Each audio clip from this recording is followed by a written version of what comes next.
Assalamualaikum warahmatullahi wabarakatuh. Waalaikumsalam warahmatullahi wabarakatuh.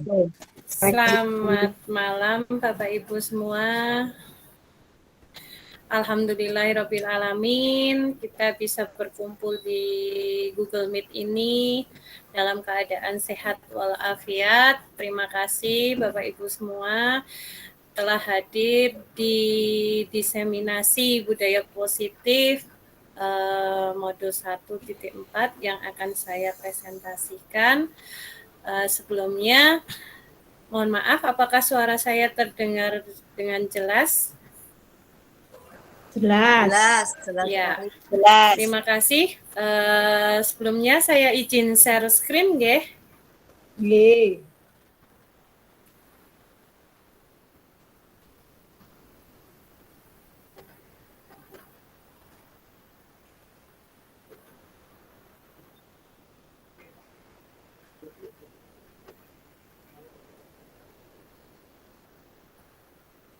Sudah terlihat belum ya Bapak Ibu? Sudah. Sudah, alhamdulillah. Yeah. Ampun. Ya, saya ulangi. Assalamualaikum warahmatullahi wabarakatuh.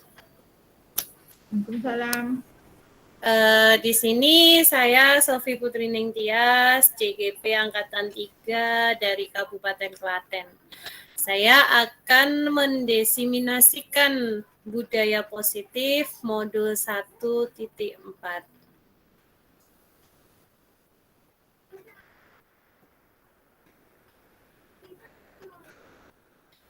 Dalam aksi nyata modul 1.4, budaya positif, saya akan menyampaikan pemahaman konsep, di mana pemahaman konsep tersebut terdiri dari perubahan paradigma belajar, kemudian disiplin positif, motivasi perilaku manusia, kebutuhan dasar dan posisi kontrol restitusi, keyakinan kelas, dan segitiga restitusi.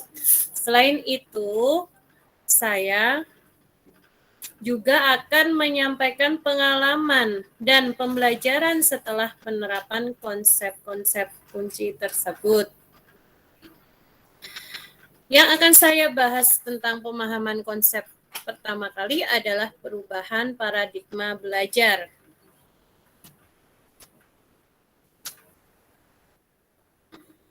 Perubahan paradigma belajar, perubahan paradigma teori kontrol atau ilusi kontrol, di mana ilusi guru mengontrol murid, ilusi bahwa kritik dan membuat orang merasa bersalah dapat menguatkan karakter.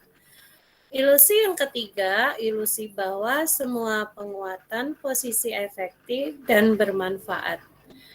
Ilusi yang berikutnya adalah ilusi bahwa orang dewasa memiliki hak untuk memaksa. Nah, perubahan paradigma belajar. Perubahan paradigma stimulus respon menjadi teori kontrol. Bisakah kita mengontrol orang lain atau mengontrol seseorang? Jawabannya yaitu kita tidak bisa membuat orang lain untuk mematuhi atau memenuhi keinginan yang kita inginkan. Akan tetapi kita perlu merubah hal tersebut menjadi teori kontrol. Yang dimaksud dengan stimulus respon itu antara lain kita mencoba mengubah orang agar berpandangan sama dengan kita. Nah, ini perlu kita rubah menjadi teori kontrol, yaitu kita berusaha memahami pandangan orang lain tentang dunia. Jadi bukan berpandangan sama dengan kita, tapi memahami pandangan orang lain tentang dunia. Kemudian, stimulus respon yang lain, perilaku buruk dilihat sebagai suatu kesalahan. Nah, ini tidak diperbolehkan atau kurang tepat. Yang jelas, kita perlu mengubahnya ke semua perilaku memiliki tujuan. Orang lain bisa mengontrol saya. Bisa kita ubah menjadi hanya Anda yang bisa mengontrol diri Anda sendiri. Kemudian, saya bisa mengontrol orang lain. bisa kita ubah dengan Anda tidak bisa mengontrol orang lain. Seperti yang saya sebutkan tadi, kita tidak bisa mengontrol orang lain. Pemaksaan ada pada saat bujukan gagal. Bisa diubah kolaborasi dan konsensus menciptakan pilihan-pilihan baru. Kemudian model berpikir menang kalah diubah menjadi teori kontrol model berpikir menang-menang. Nah, pemahaman konsep berikutnya yaitu tentang disiplin positif. Apakah makna disiplin? Berasal dari bahasa Latin disciplina yang artinya belajar. Makna asal dari kata ini berkonotasi dengan disiplin diri dari murid-murid Socrates dan Plato. Disiplin diri membuat orang menggali potensinya menuju sebuah tujuan, apa yang dia hargai.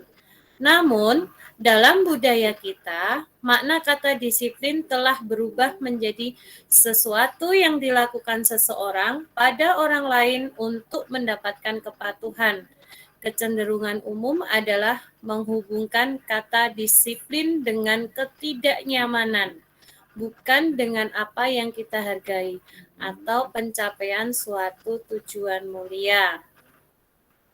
Nah, di sini disiplin termasuk dalam bagaimana kita melakukan atau penerapan pada diri kita. Di mana budaya positif ini adalah secara umum ya. Nah, di dalam budaya positif ada lingkungan positif dan di dalamnya ada keyakinan kelas baru peraturan kelas yang telah disepakati bersama. Jadi peraturan kelas ini tidak sama dengan keyakinan kelas, di mana peraturan kelas itu justru berada di dalam keyakinan kelas. Pemahaman konsep yang berikutnya yaitu tentang motivasi perilaku manusia.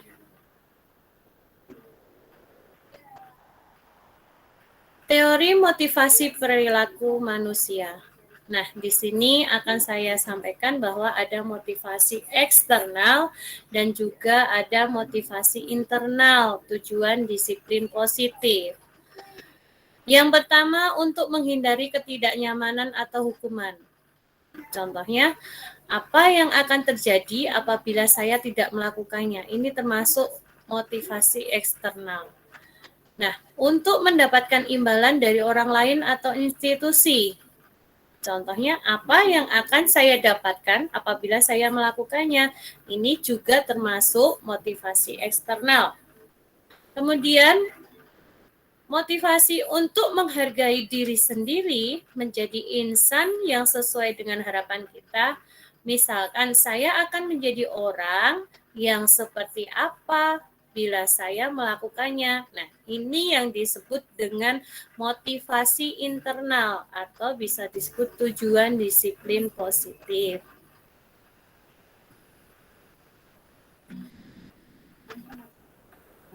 Pendalaman konsep berikutnya yaitu tentang kebutuhan dasar dan posisi kontrol restitusi. Kebutuhan dasar manusia. Kebutuhan dasar manusia antara lain yang pertama adalah bertahan hidup. Kemudian manusia membutuhkan cinta kasih atau rasa memiliki dan dimiliki. Kemudian kebutuhan dasar lainnya kesenangan, kebebasan, dan juga penguasaan. Nah, kita masuk ke dalam 5 posisi kontrol. Diana Goshen dalam bukunya Restitution Restructuring School Discipline mengemukakan bahwa guru perlu meninjau kembali penerapan disiplin di dalam ruang-ruang kelas kita selama ini. Apakah telah efektif? Apakah berpusat memerdekakan dan memandirikan murid? Bagaimana dan mengapa melalui serangkaian riset dan bersandar pada teori kontrol Dr. William Gosser berkesimpulan ada 5 posisi kontrol yang diterapkan.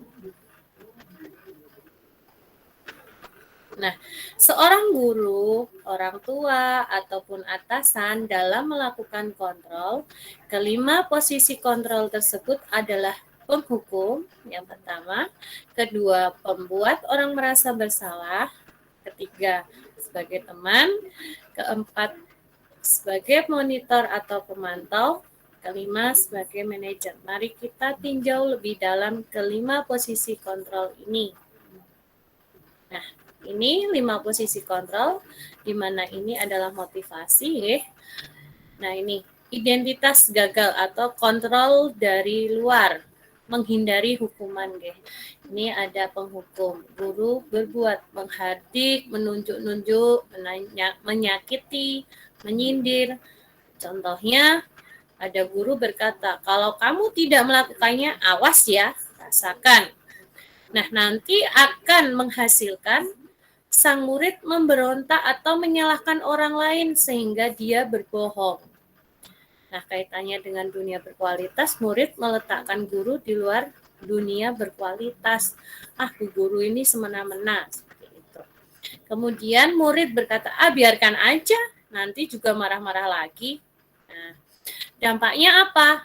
Dia akan mengulangi kesalahannya. Itu jika kita memposisikan pada posisi kontrol penghukum.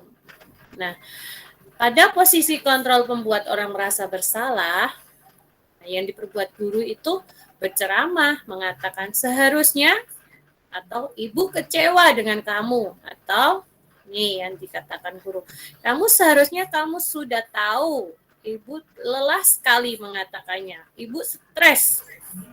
Hasilnya apa? Hasilnya menyembunyikan, menyangkal, berbohong. Kaitan dengan dunia berkualitas, murid meletakkan guru di dalam dunia berkualitas. Maafkan saya, merasa rendah diri. Karena apa? Anak merasa bersalah. Kemudian, pada posisi kontrol mengharapkan imbalan atau ketergantungan pada orang lain ya. Ini posisi kontrol teman atau pemantau. Pada posisi kontrol teman, itu guru membuatkan alasan-alasan untuk muridnya. Ayolah, lakukan demi ibu. Masa kamu tidak mau? Ingat tidak, ibu pernah bantu. Nah, ini hasilnya apa? Dia akan ketergantungan. Murid meletakkan guru sebagai orang yang sangat penting di dunia berkualitas. Akhirnya murid berkata apa? Saya pikir ibu teman saya, ternyata begitu.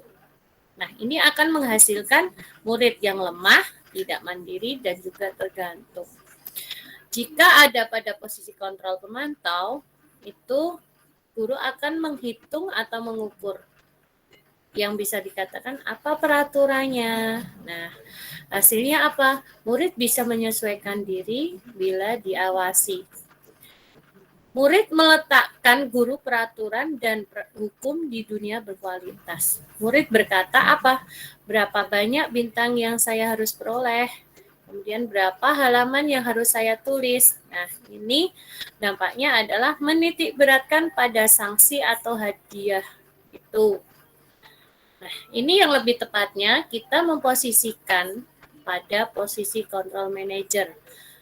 Mengajukan pertanyaan-pertanyaan pada murid kita. Contohnya, guru berkata, apa yang kita yakini? Apa yang bisa kau kerjakan untuk memperbaiki kesalahan ini atau masalah ini? Nah, hasilnya apa? Menguatkan pribadi dia. Murid meletakkan dirinya sebagai individu yang positif dalam dunia berkualitas. Murid bisa berkata, bagaimana caranya saya bisa memperbaiki keadaan? Nah, hasilnya pada murid yaitu mengevaluasi diri, bagaimana cara memperbaiki diri. Tujuan akhir dari posisi kontrol seorang guru adalah pencapaian posisi manajer, di mana di posisi inilah murid dapat menjadi pribadi yang mandiri, merdeka, dan bertanggung jawab atas segala perilaku dan sikapnya, yang pada akhirnya dapat menciptakan lingkungan yang positif, nyaman, dan aman.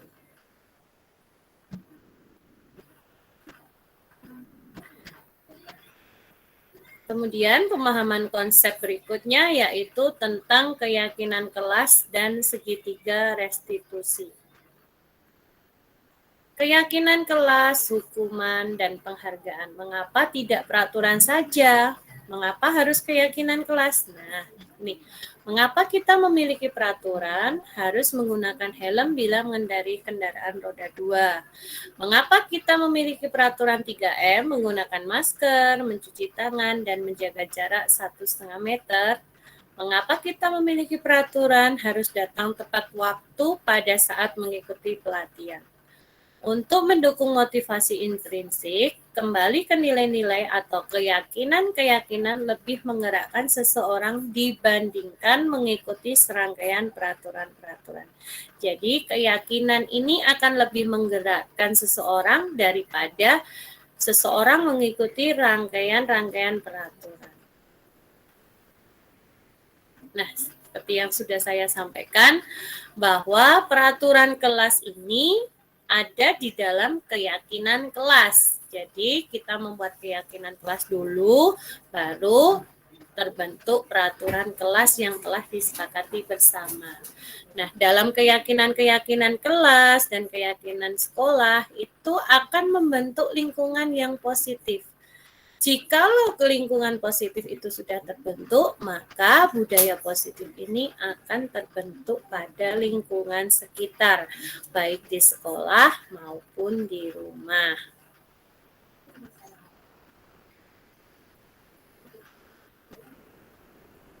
Kemudian segitiga restitusi.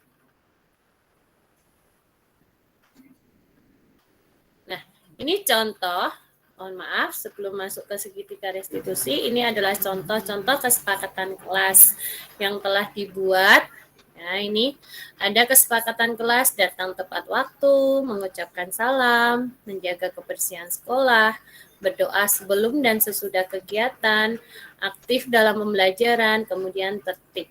Kesepakatan kelas lainnya bisa kami guru dan murid yang saling menyayangi. Ini artinya saling menyayangi antar guru dan murid.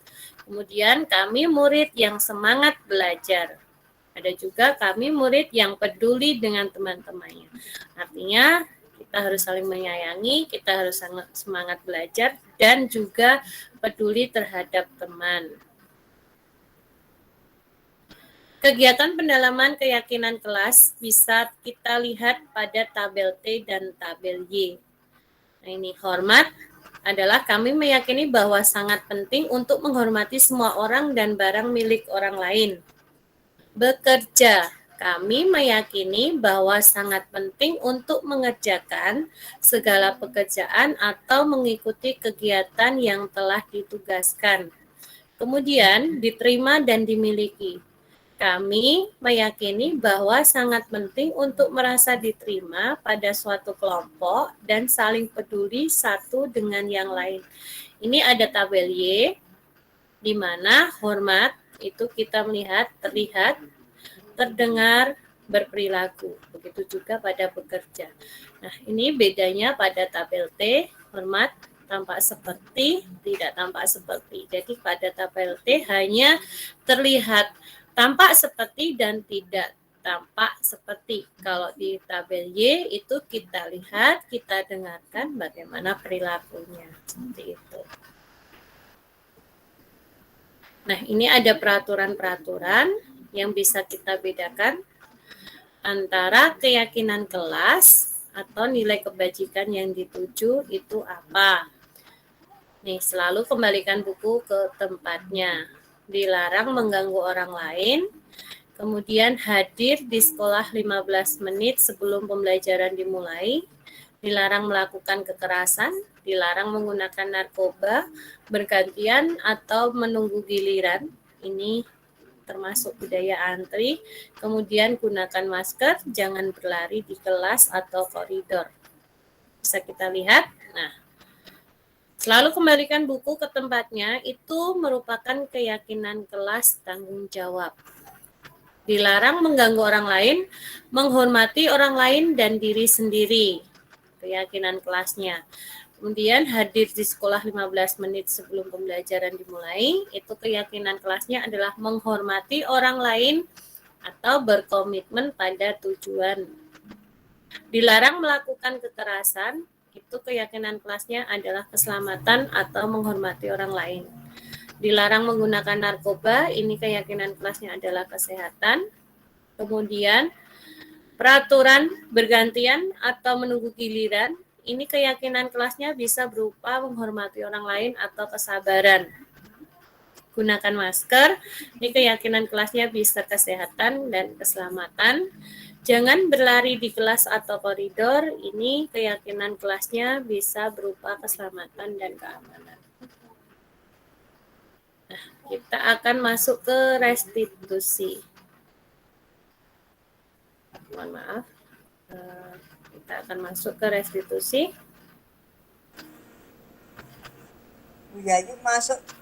Sofi mengizinkan. Oh iya, sebentar.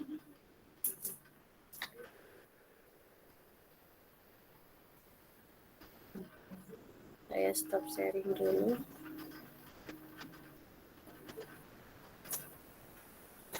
Mana aja, Bu? Belum ada itu. Belum ada. Oh, belum ya, hilang berarti. Anjir, belum ada. Saya lanjutkan dulu, nggih. Nggih.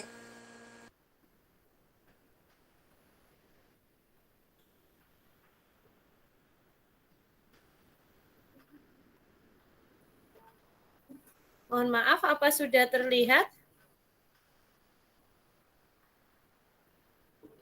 Halo? Sudah. Sudah. Lanjut. Oh, iya. Maaf ya, saya lanjutkan.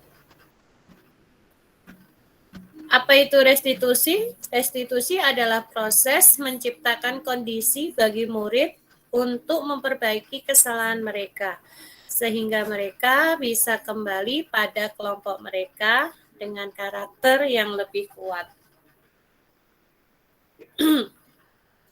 9 ciri-ciri restitusi. Yang pertama, bukan untuk menebus kesalahan, namun untuk belajar dari kesalahan.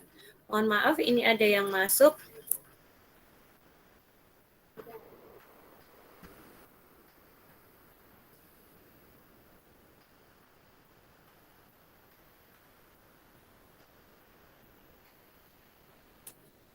Sudah terlihat belum, nggih? Sampun, nggih? Bisa saya lanjutkan? Ya. Saya ulangi, 9 ciri-ciri restitusi adalah bukan untuk menebus kesalahan, namun untuk belajar dari kesalahan. Kedua, memperbaiki hubungan. Ketiga, ada tawaran, bukan paksaan. Keempat, restitusi menuntun untuk melihat ke dalam diri. Kelima, restitusi mencari kebutuhan dasar yang mendasari tindakan. Keenam, restitusi diri adalah cara yang paling baik. 7, restitusi fokus pada karakter bukan tindakan. 8, restitusi fokus pada solusi. 9, restitusi mengembalikan murid yang berbuat salah pada kelompoknya. Nah, ini ada segitiga restitusi, di mana langkah-langkahnya adalah yang pertama menstabilkan identitas, kemudian validasi tindakan yang salah, kemudian menanyakan keyakinan. Di mana dalam menstabilkan identitas, setiap orang pasti pernah melakukannya. Kamu bukan satu-satunya yang pernah melakukan ini. Nah, ini bisa kita ucapkan pada menstabilkan identitas. Kemudian pada validasi tindakan yang salah, adakah cara yang lebih efektif untuk mendapatkan apa yang kamu butuhkan? Nah, ini bisa dikatakan seperti ini. Kemudian bisa juga kamu tentu punya alasan mengapa melakukan hal itu. Nah, pada tahap menanyakan keyakinan, bisa kita ucapkan atau kita sampaikan kepada anak, nilai-nilai apa yang telah kita sepakati Atau kamu ingin menjadi orang yang seperti apa? Ini adalah kegiatan yang dilakukan dalam segitiga restitusi. Tahapan-tahapannya seperti ini untuk membuat anak yang merasa gagal karena berbuat salah menjadi positif terhadap dirinya. Ini pada tahap menstabilkan identitas. Guru bisa berkata berbuat salah itu hal yang manusiawi, tidak ada manusia yang sempurna. Bapak Ibu juga buat salah dan lain-lain. Kemudian pada tahap validasi tindakan, nah ini kita bisa lihat, guru bisa mengatakan kamu bisa saja kan melakukan hal yang lebih buruk, tapi kamu tidak melakukannya kan. Nah, atau kamu pasti punya alasan mengapa melakukannya. Nah, kalimat-kalimat ini bisa diucapkan pada tahap validasi tindakan yang salah. Kemudian, pada tahap menanyakan keyakinan, ini anak melihat kesalahannya dihubungkan dengan norma sosial dan nilai-nilai yang mendasari manusia berinteraksi dengan orang lain. Guru berkata, apa nilai yang kita percaya di kelas atau di sekolah kita? Nilai-nilai universal apa yang telah kita sepakati? Kelas yang ideal itu seperti apa sih? Nah, kalimat-kalimat seperti ini bisa kami atau kita sampaikan pada tahap menanyakan keyakinan.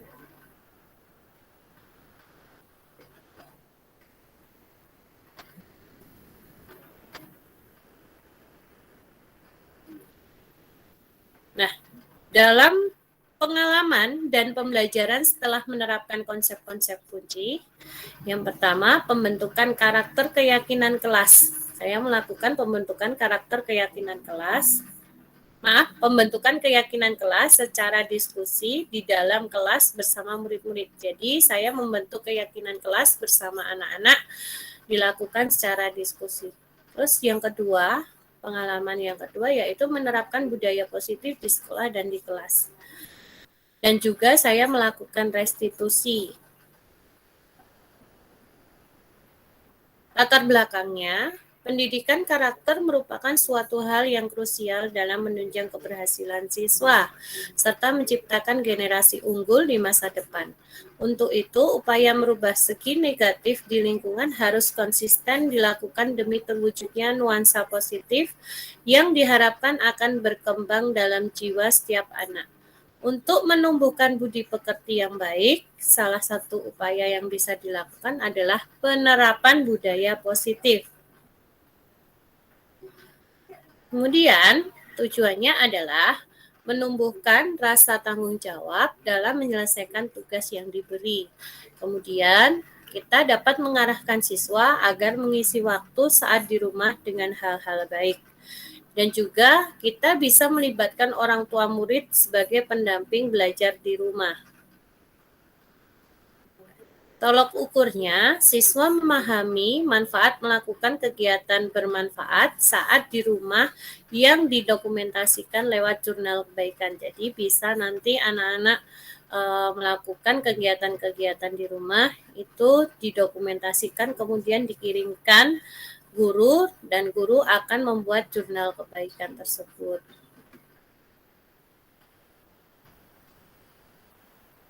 Dukungan yang dibutuhkan otomatis kita membutuhkan surplus yaitu berupa laptop dan kuota internet atau bisa juga menggunakan gadget. Dukungan yang kedua menentukan aksi nyata didukung oleh kepala sekolah. Dukungan yang ketiga dukungan dari wali kelas, wali murid, orang tua, siswa dalam pelaksanaan layanan konseling agar terlaksana dengan baik. Lini masa tindakan yang akan dilakukan adalah menciptakan budaya positif di kelas dengan menghilangkan labeling negatif pada siswa. Jadi kita tidak boleh melabel siswa dengan negatif. Kemudian pelaksanaan percobaan pada aksi nyatanya tanggal 11 sampai tanggal 18 Oktober memberikan penguatan pada siswa mengenai pentingnya budaya positif, meninjau kesepakatan kelas yang telah dibuat siswa sebagai pendukung, kemudian memberikan pengarahan menghilangkan label negatif pada teman dan menggantinya dengan kata-kata yang lebih baik, kemudian menjembatani siswa agar mereka memberikan reward sesama murid di kelas dengan mencari sisi baik atau keunggulan teman untuk diungkapkan.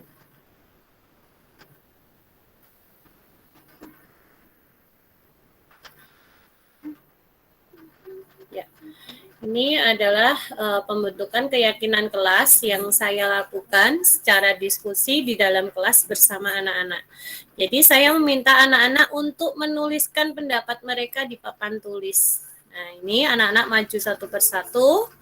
Kemudian setelah anak-anak menulis, saya menanyakan pada anak-anak yang lain, apakah menyetujui apa yang telah dituliskan temannya di depan. Ini ada beberapa anak yang maju ke depan, kemudian disepakati oleh murid-murid lainnya. Nah, menerapkan budaya positif di sekolah dan di kelas. Ini adalah budaya positif yang terjadi ketika pelajaran anak-anak harus menghormati antar teman dan juga menghormati guru. Menghormati antar teman artinya ketika mengerjakan tugas mereka tidak boleh gaduh atau tidak boleh rame.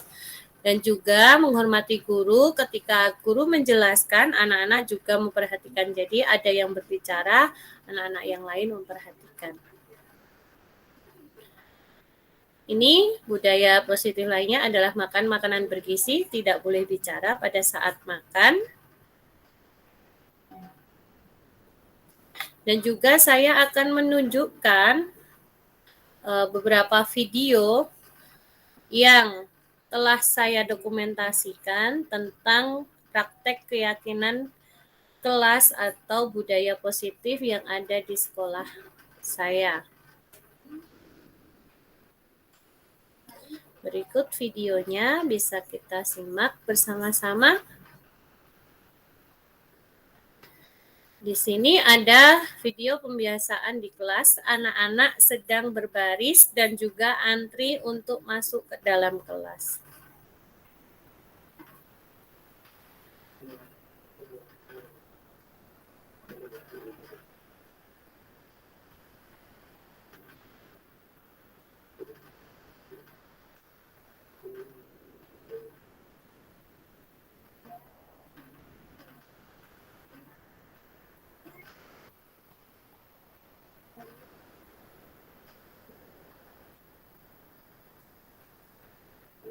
Jadi anak dibiasakan untuk antri masuk ke dalam kelas agar tidak berebut sehingga tetap jaga jarak pada saat pandemi PTM terbatas ini. Kemudian setelah menyiapkan di depan, anak siap di depan kelas untuk menyiapkan berdoa sebelum belajar.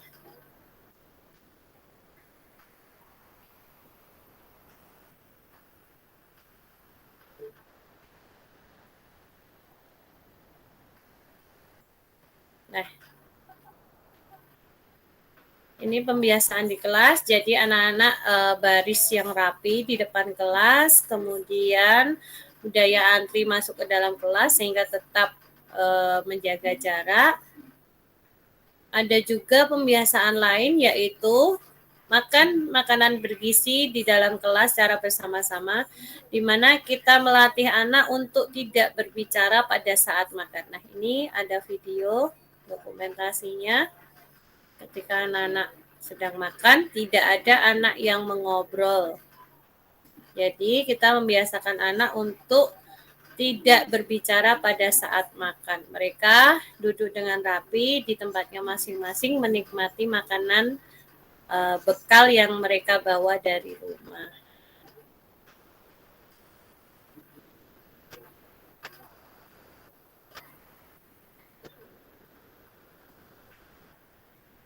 Kemudian ada dokumentasi juga anak mencuci tangan pakai sabun.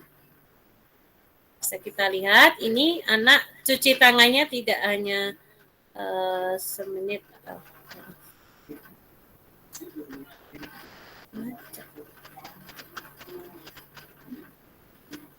sebentar ya, ini ada error, mohon maaf, error PowerPoint saya tiba-tiba mati sendiri. Sebentar nggih.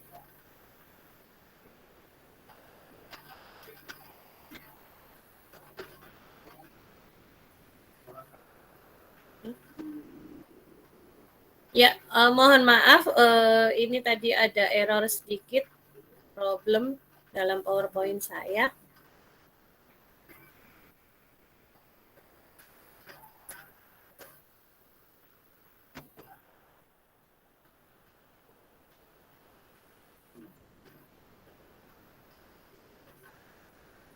Sudah terlihat belum ya? Oh, belum.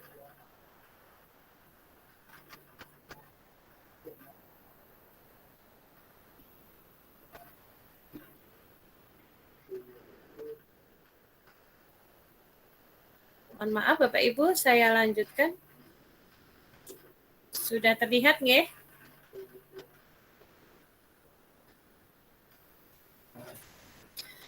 Saya lanjutkan untuk menayangkan video bahwa di sini saya juga membiasakan anak untuk mencuci tangan pakai sabun dengan langkah-langkah yang benar.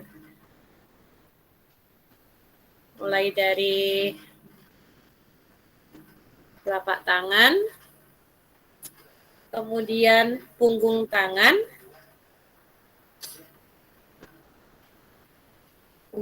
kanan dan kiri, kemudian sela-sela jari, ibu jari, kemudian mengunci, terus kuku kanan dan kuku kiri. Jadi anak-anak memahami bagaimana langkah-langkah cuci tangan pakai sabun dengan benar. Setelah itu, sebelum mematikan keran, dia juga anak mengambil tisu untuk mematikan keran, jadi tangannya tidak kotor lagi. Setelah itu membuang tisunya ke dalam tempat sampah. Saya juga mempunyai video restitusi yang telah saya lakukan di dalam kelas. Bisa kita simak bersama.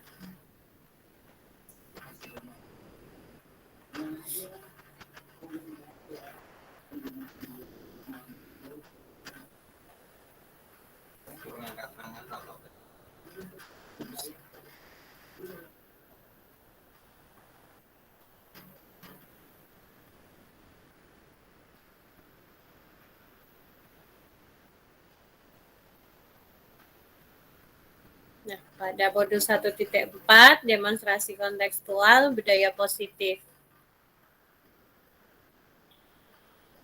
Ada kasus 1, Bintang terlambat masuk sekolah selama 3 hari. Kejadiannya seperti berikut.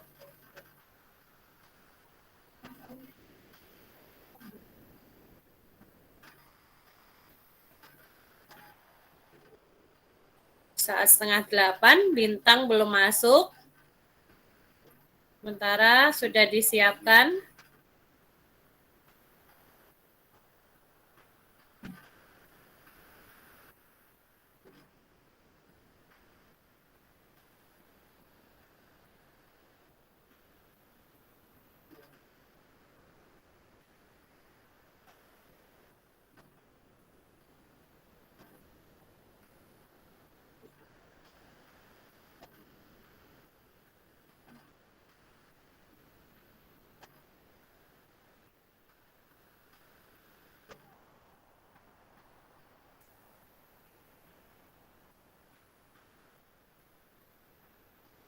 Nah, di pertengah perjalanan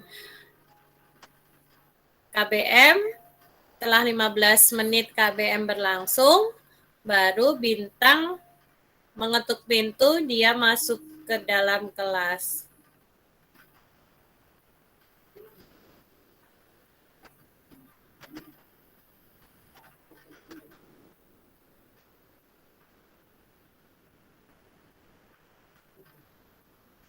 Dengan merasa bersalah, dia menunduk karena dia terlambat masuk sekolah.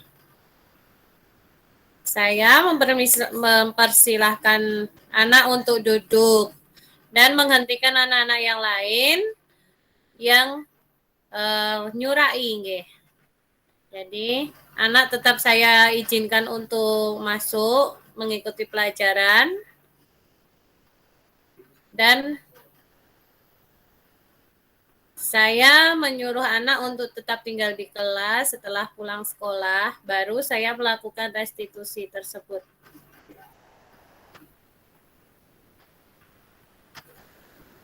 Nah, ini saya melakukan restitusinya setelah anak-anak yang lain pulang sekolah.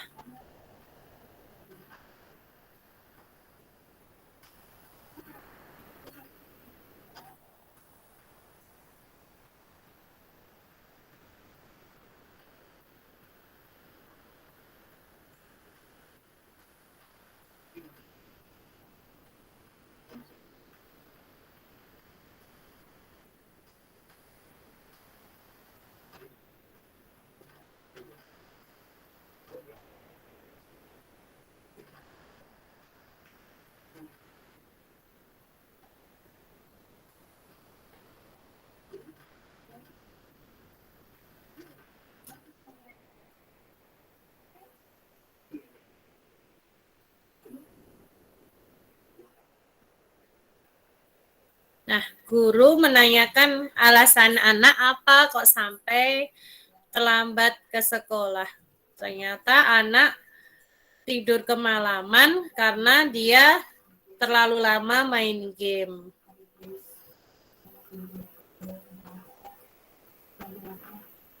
Jadi yang terjadi pada anak umumnya terlalu banyak main game daripada belajar.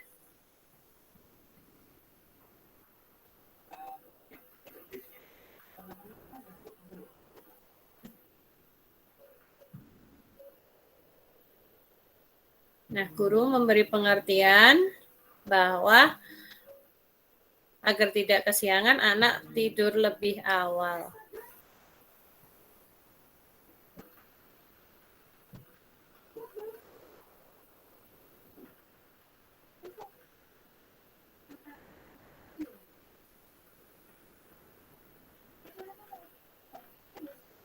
Kemudian anak melakukan minta maaf karena anak sudah menyadari kesalahan apa yang dia lakukan tanpa saya harus meminta kepada anak untuk meminta maaf kepada saya. Dan anak mencari solusi sendiri bahwa dia akan meminta tolong pada ibunya dibangunkan lebih pagi agar tidak terlambat lagi datang ke sekolah.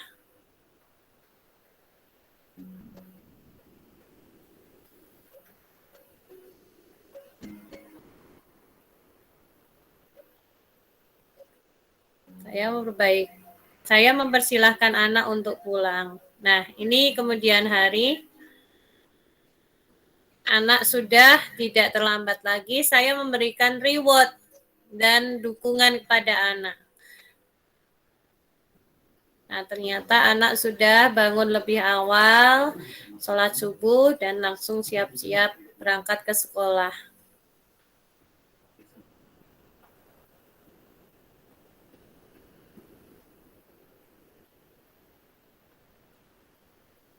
Anak sudah meyakini dan mengetahui keyakinan-keyakinan kelas apa yang harus dia penuhi. Tanpa harus saya memaksa anak menuruti apa yang telah saya inginkan.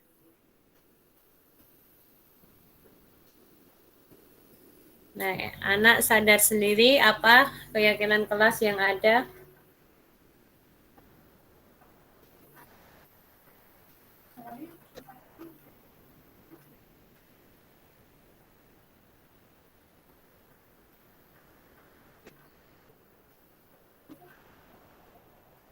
Nah, saya sebagai guru juga mengucapkan terima kasih karena anak sudah berusaha melakukan keyakinan-keyakinan kelas yang ada.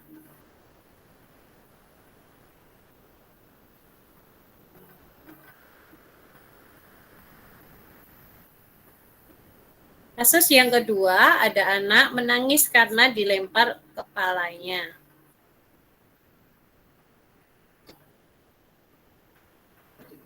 Ini video pembiasaan juga anak piket kelas. Ada yang nyapu, membersihkan atau nyulai, ada yang menghapus papan tulis.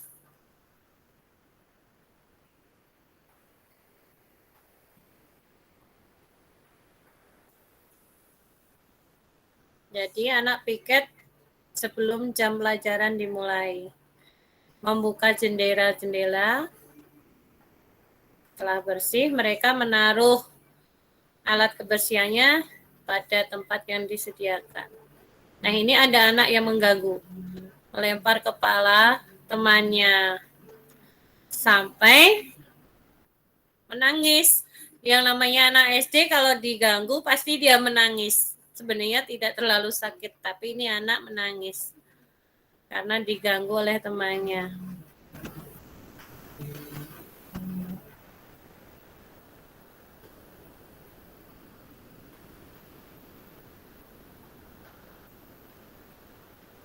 Terus ada temannya, ya ini juga merupakan budaya positif. Keyakinan kelasnya adalah peduli. Kemudian saya melakukan restitusi.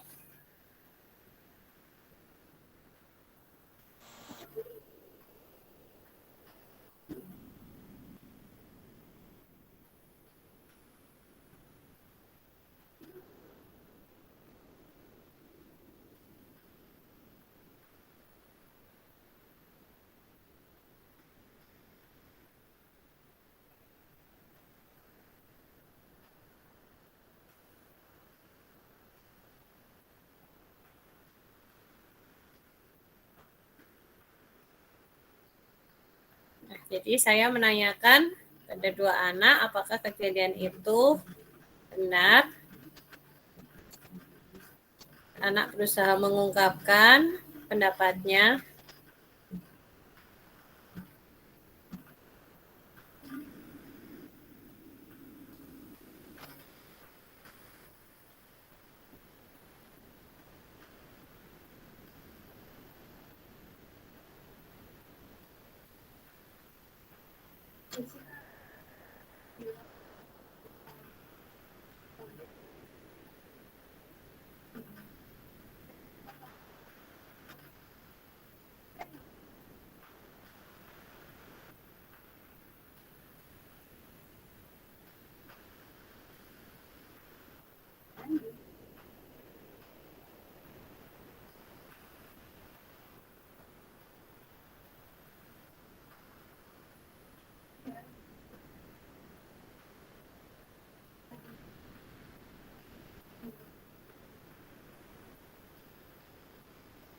Nah, anak ternyata juga mengetahui keyakinan-keyakinan kelas yang ada. Dan dia menyadari bahwa perbuatannya tidak sesuai dengan keyakinan kelas yang telah disepakati. Nah, anak sudah mengetahui kesalahannya, kemudian dia berusaha memperbaikinya.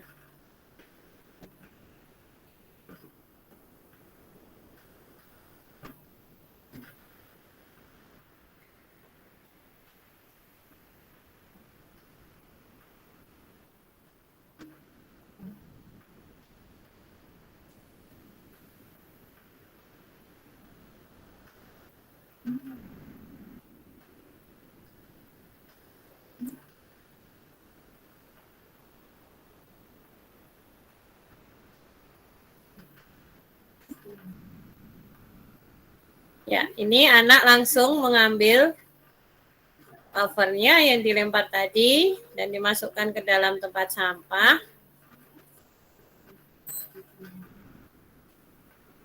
Kemudian anak meminta maaf kepada temannya.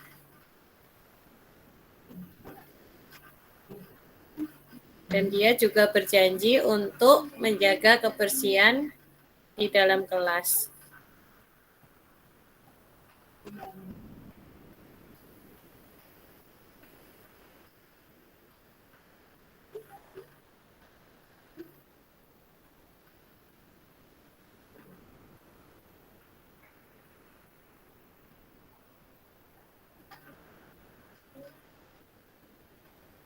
guru juga berterima kasih kepada anak sehingga anak merasa tidak dihukum. Demikian presentasi dari saya. Apabila teman-teman ada pertanyaan, bisa mengajukan pertanyaan atau bahkan ada tambahan dari teman-teman, saya persilahkan.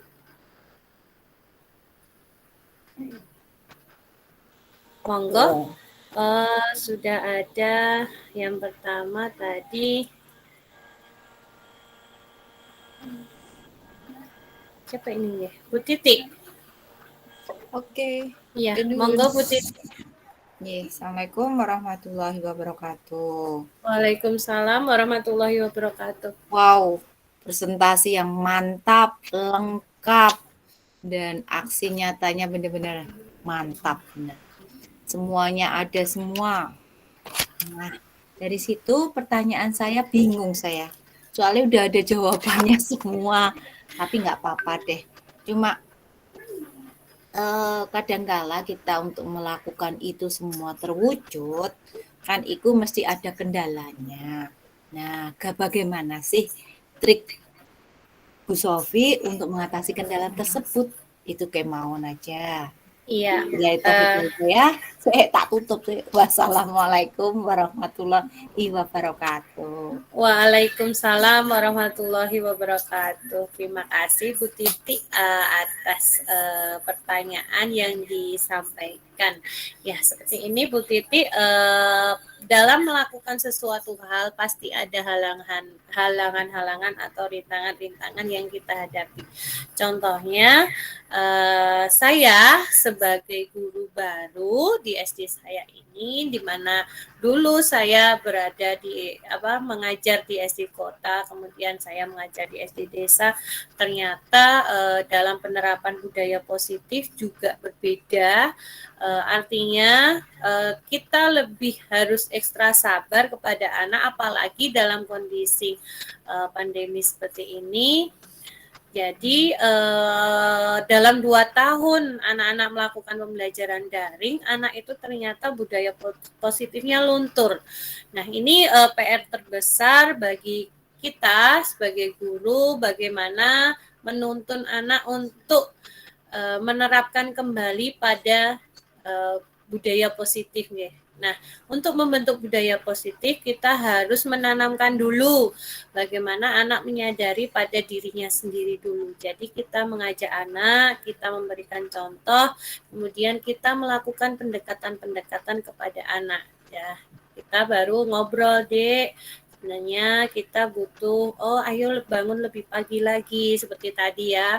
Yang dalam restitusi yang saya lakukan itu ternyata anak jadi sadar dan hari-hari berikutnya anak tidak terlambat lagi. Kemudian untuk anak yang mungkin karena antusias ya ketemu temannya sampai tadi ada berpikiran wah aku tak ganggu teman, berarti dia pengen mendapatkan perhatian dari temannya. Nah ini pendekatan-pendekatan yang harus saya lakukan adalah ngobrol atau sharing dengan anak. Jadi anak bisa lebih tahu dan tidak merasa dihukum. Kemudian untuk penerapan budaya positif juga ada halangan atau ada rintangan dari teman yang lain. Jadi mungkin ada anggapan, wah guru baru kok sok-sokan seperti itu sih, nah, kayak gitu.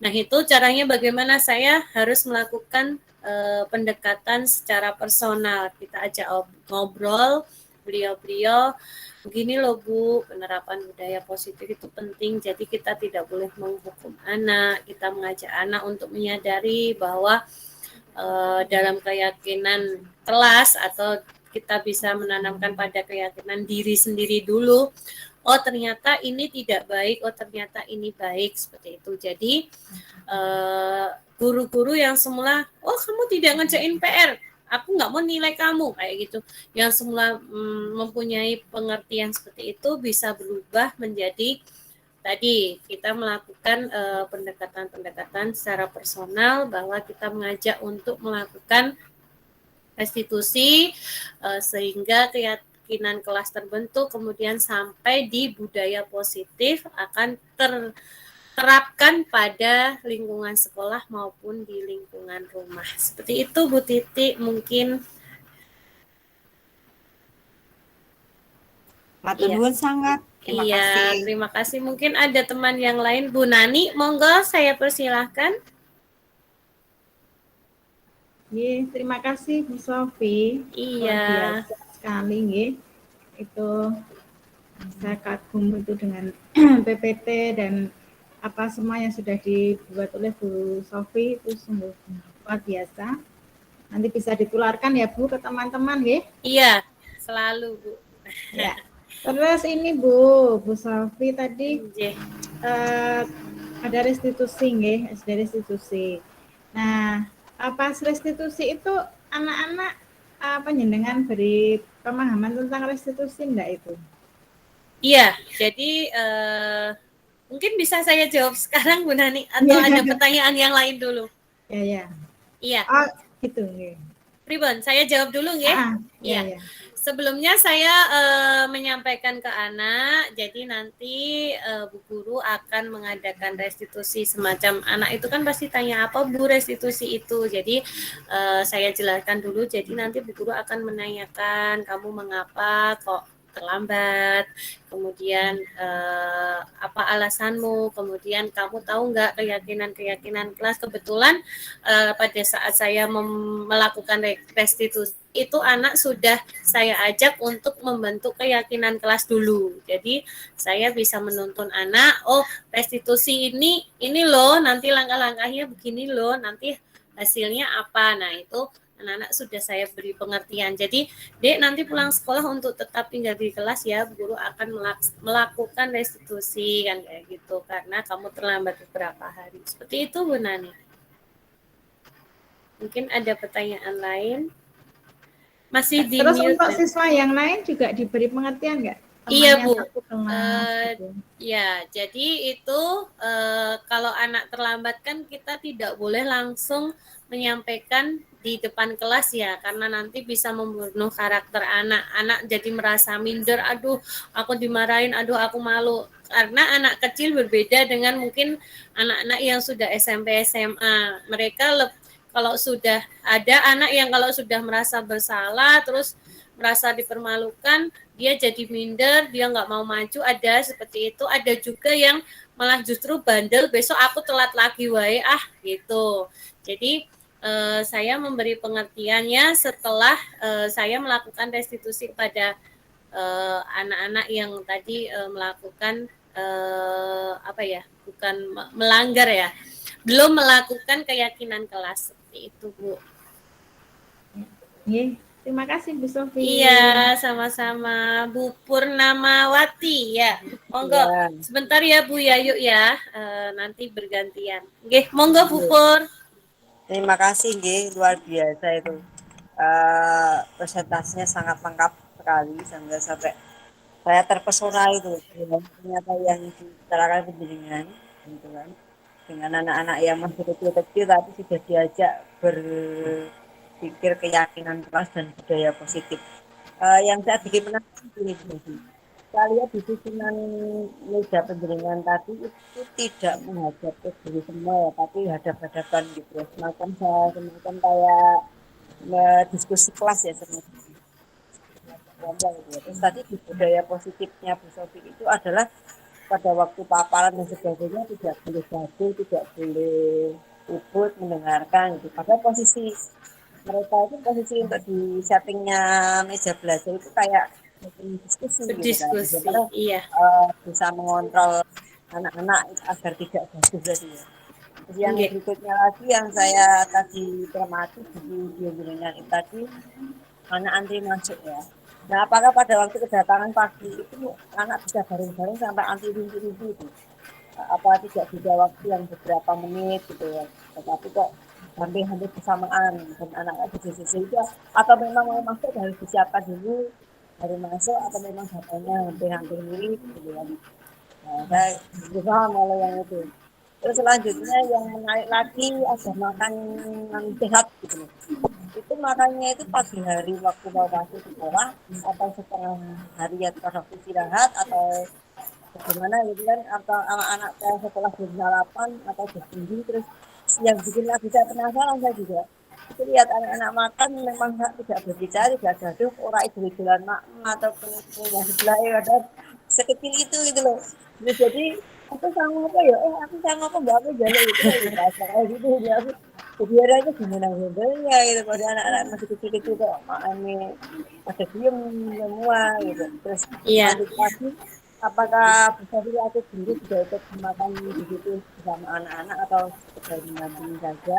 Nah, yang beberapa hal yang saya lihat tadi agak penasaran jadi. Saya dulu. Ya, terima kasih Bu Pur. Pertanyaannya bagus sekali ya. Bu Pur terpantik dengan dokumentasi yang telah saya sampaikan. Saya akan menjawab satu persatu tentang tempat duduk. Emang tempat duduk saya setting untuk diskusi, nggih. Jadi ada saatnya nanti ketika anak diskusi, anak tidak menggeret-geret meja lagi gitu.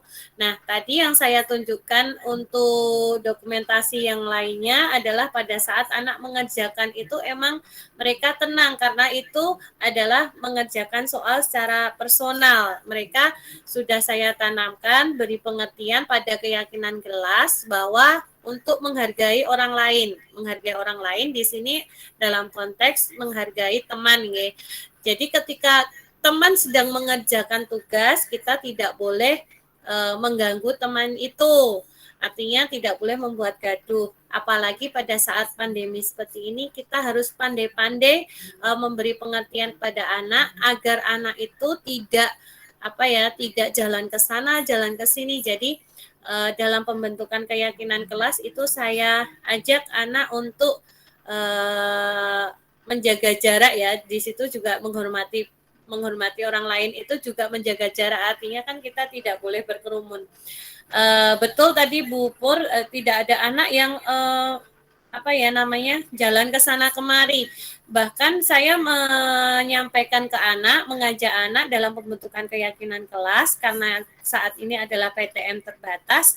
Saya memberi pengertian bahwa anak harus membawa alat tulis sendiri-sendiri. Jadi tidak ada tukar-menukar karena pandemi. Saya takutnya sudah dipegang anak satu, dipegang anak yang lain, nanti mohon maaf, saya tidak ingin terjadi sesuatu hal, kadang anak lupa buka masker, ngucek hidung, seperti itu saya sampaikan juga agar tidak melepas masker. Dan juga setiap mungkin 15 menit atau 20 menit anak itu menyemprot tangannya dengan hand sanitizer. Kemudian budaya antri tadi ya Bu Pur ya. Jadi anak ketika masuk emang tidak bersamaan. Anak ketika masuk kelas tidak bersamaan, saya sudah memberi pengertian pada keyakinan kelas yang telah terbentuk. Ketika anak masuk dari mulai masuk gerbang, kemudian sudah cek suhu, cuci tangan, masuk kelas anak sudah langsung duduk di tempatnya masing-masing. Kebetulan saya mengajar kelas 5, jadi anak kelas 5 itu sudah mulai bisa aku harus melakukan ini, aku harus ini. Jadi keyakinan kelasnya benar-benar anak sudah menyadari. Ketika masuk langsung duduk, bel bunyi langsung anak-anak berdiri di depan kelas baris gitu. Karena ada petugas yang menyiapkan baris di depan kelas itu. Kemudian disiapkan di dalam kelas untuk berdoa. Itu untuk yang tadi anak-anak baris antri di depan kelas. Untuk yang berikutnya adalah makan makanan yang bergizi tadi.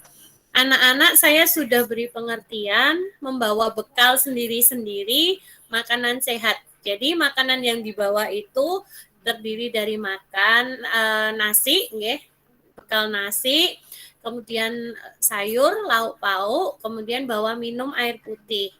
Nah, di situ saya sudah menerapkan ke anak-anak, Dek, nanti kalau makan, anak kalian harus duduk di tempatnya masing-masing, tidak boleh jalan ke sana ke sini. Nah, kembali ke menghargai orang lain tadi ya.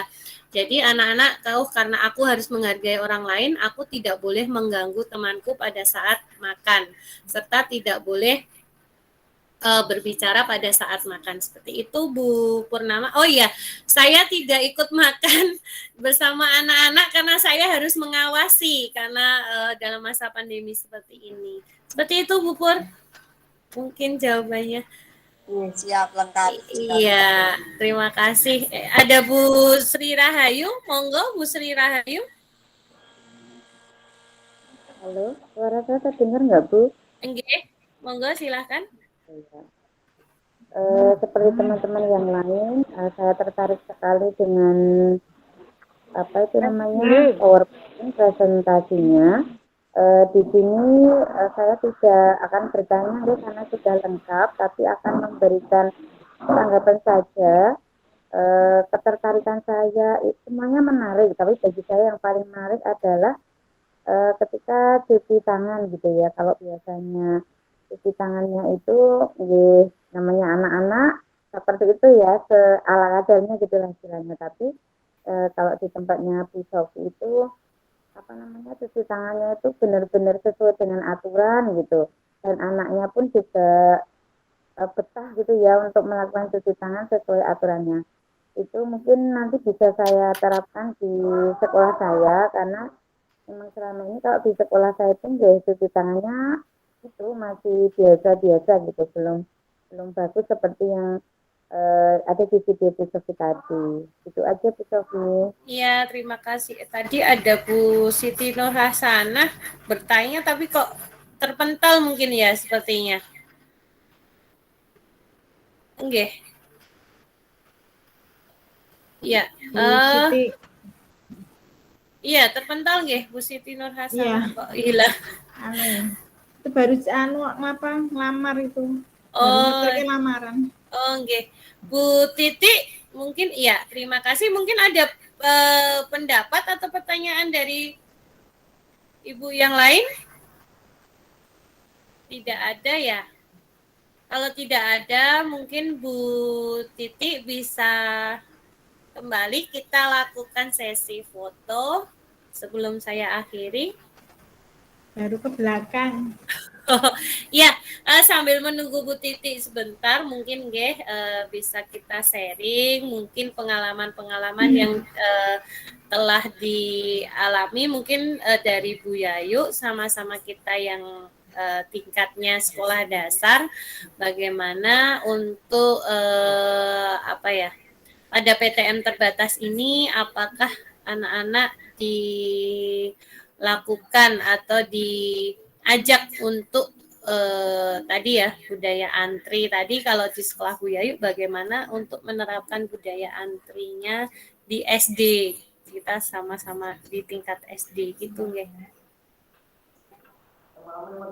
Jadi kalau di tempat saya budaya antrinya itu ketika mau masuk di pintu gerbang saja.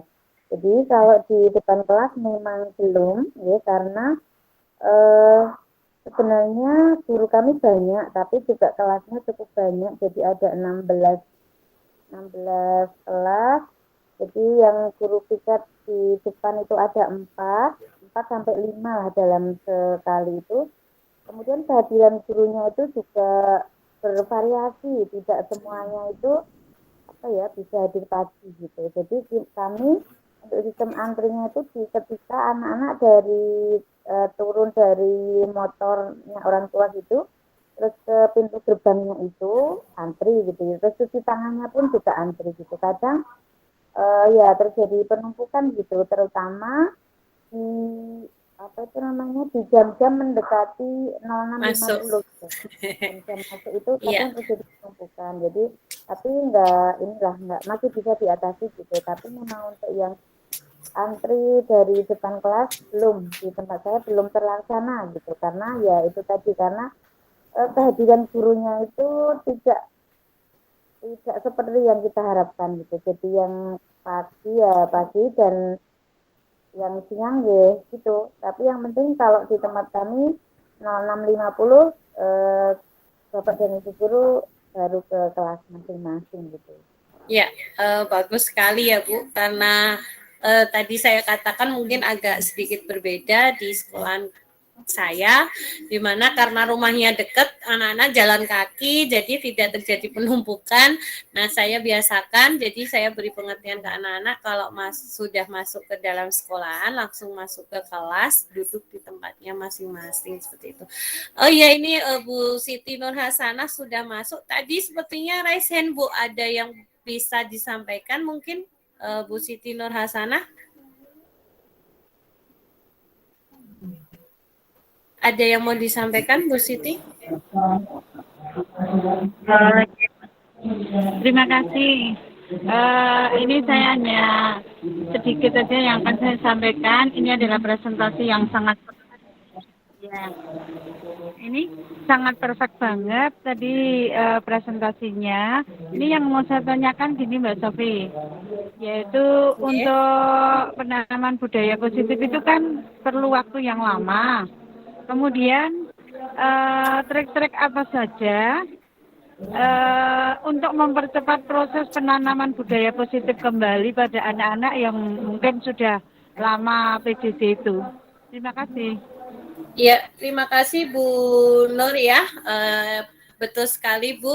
Jadi, terpental lagi. Ya, ini sambil saya menjawab, trik-triknya adalah tadi melakukan pendekatan personal kepada anak-anak dan juga pendekatan personal kepada Bapak Ibu guru dan juga kepala sekolah dalam menerapkan kembali untuk anak-anak itu sadar akan keyakinan-keyakinan yang jelas, keyakinan yang perlu dibentuk mulai dari diri dulu. Anak kalau sudah tahu keyakinan dari diri sendiri, kemudian akan berkembang ke keyakinan kelas, kemudian ke keyakinan sekolah. Selain itu juga akan menimbulkan budaya positifnya, itu budaya positif di dalam sekolah maupun di rumah. Seperti itu Bu Nur. Jadi ada pendekatan-pendekatan dulu. Anak-anak diajak ngobrol. Emang tidak dalam waktu singkat, mulai dari saya awal masuk PTM terbatas sampai hari ini atau dalam pembentukan keyakinan kelas itu saya terus melakukan pendekatan-pendekatan kepada anak-anak. Seperti itu Bu Nur. Mungkin ada tambahan? Tidak ya? Kalau tidak, mari kita lakukan sesi foto bersama. Sudah on cam semua, nggih? Alhamdulillah. Bisa di-on-kan mic-nya. Kita action bersama. Ya. 1, 2, 3.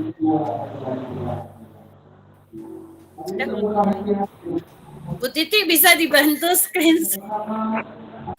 Oke, lagi. 1, 2, 3. Oke.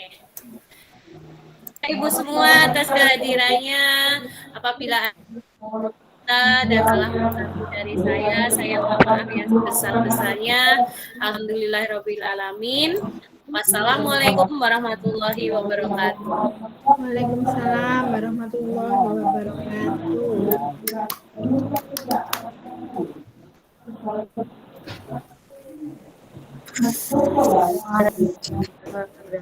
Maaf. Masih direct.